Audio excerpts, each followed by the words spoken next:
Nós estamos na rua Frederic Ienzi. Essa rua, no século XIX, era uma picada que ligava o Vale dos Itopavas com o Vale do Testo. Então as pessoas, em vez de ir até a foz desses dois ribeirões junto ao Itajaí-Açu, que era o caminho mais fácil, eles abriram essa picada, que com o tempo construíram vários alambiques ao longo dessa picada, que virou estrada. A partir dessa estrada surgiu as Tatutibas, que mais tarde essas ruas das Tatutibas foram rebatizadas na década de 70 como a Rua Professor Jacob Inaich. Jacob Inaich foi um professor que morava nas redondezas, lecionava, e nós encontramos sua lápide no cemitério de Itopava Central, jogada num canto lá. Nós registramos para guardar.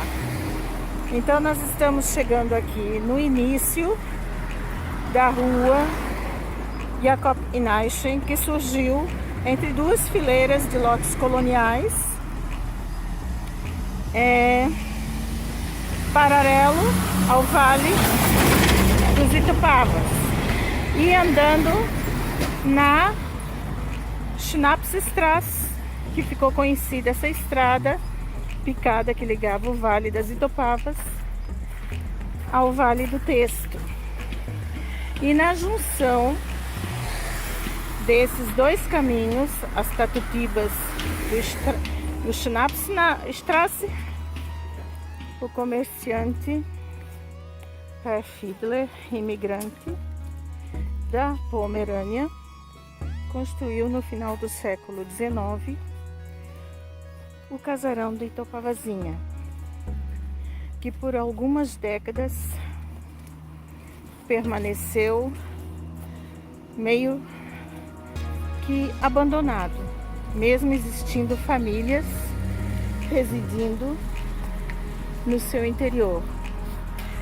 E no dia 22 de janeiro de 2021, em função também das fortes chuvas, parcialmente seu telhado foi demolido.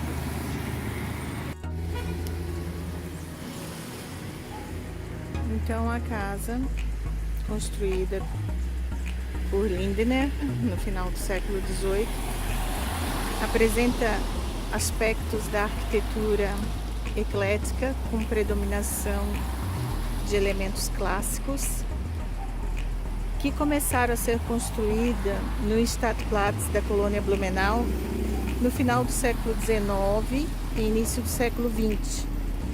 Por exemplo, há alguns elementos que nós encontramos na Casa Zallinger, também em ruinificação do bairro de Itopava Seca.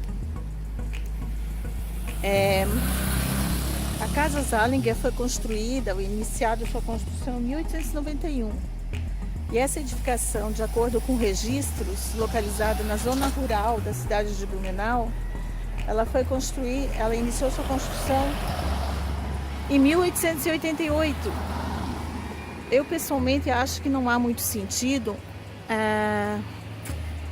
porque os adornos que ela apresenta, como esse rendilhado em madeira sobre as colunas, e também o rendilhado na parte do frontão, ali na empena, reporta um tipo de construção posterior à construção da Casa Zallinger e também outras construções no centro da cidade de Blumenau.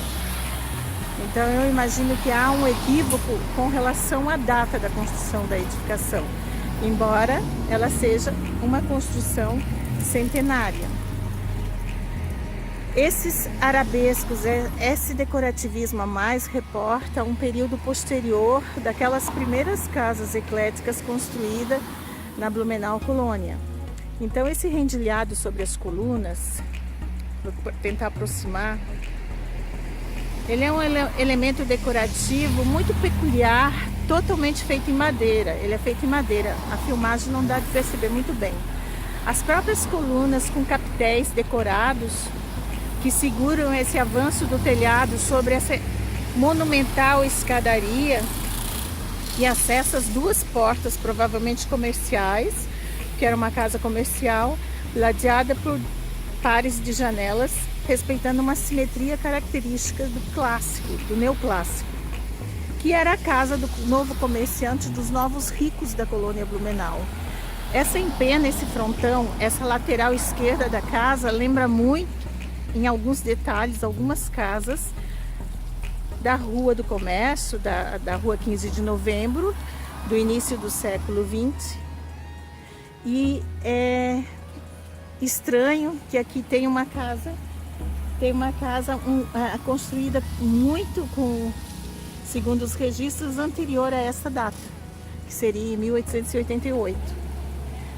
Então, é uma coisa a ser pesquisada, observada, e nós estamos registrando a casarão da Itopavazinha, infelizmente, porque tememos que ele vá sair da paisagem, como outras tantas edificações em Blumenau, mas esperamos que seja recuperada, porque é uma arquitetura construída com uma técnica construtiva autoportante, e sabemos que é muito fácil, se houver vontade, se houver capital, de recuperar. Mas o que não pode acontecer é esse trânsito que não permanecer aqui. Aliás, para chegarmos ao local, que era um caminho rural muito fácil, bucólico e gostoso, é cheio de entroncamentos, conflitos de algo que é muito mal resolvido na cidade de Blumenau, e é claro que tem saída, se houver projeto. Eu estou no interior da casa, do casarão Itopavazinha. Não tem como não se emocionar. É meio contraditório, mas se não tivesse essa família morando aqui, parte desse patrimônio histórico estaria mais comprometido do que se encontra hoje. Dona Senilda, que é a mãe, comentou que o incêndio que ocorreu em 2013 foi ocasionado por uma brincadeira de sua neta com um colchão no quarto frontal. É emocionante. As portas e de um lado a ruína. A família vive aqui há 10 anos. Há 10 mil anos. Eu estou emocionada.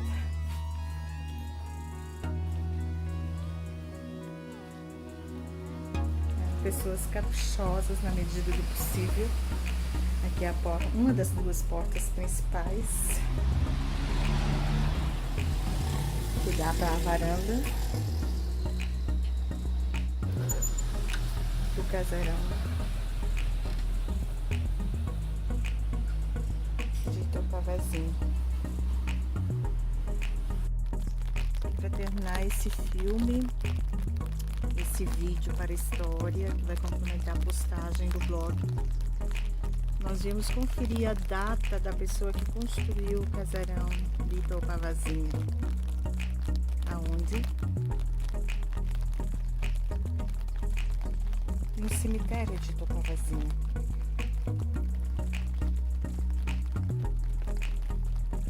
É interessante que ele faleceu 10 anos após o que se diz que o casarão foi construído.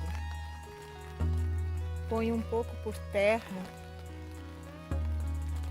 as minhas análises e observações, porque ele morreu ainda no século XIX. August Friedrich Karl Fiedler nasceu em 6 de outubro de 1838, na Pomerânia, e faleceu dia 3 de novembro de 1898, aqui em Blumenau, 10 anos após a data da construção do casarão de Itopavazinha.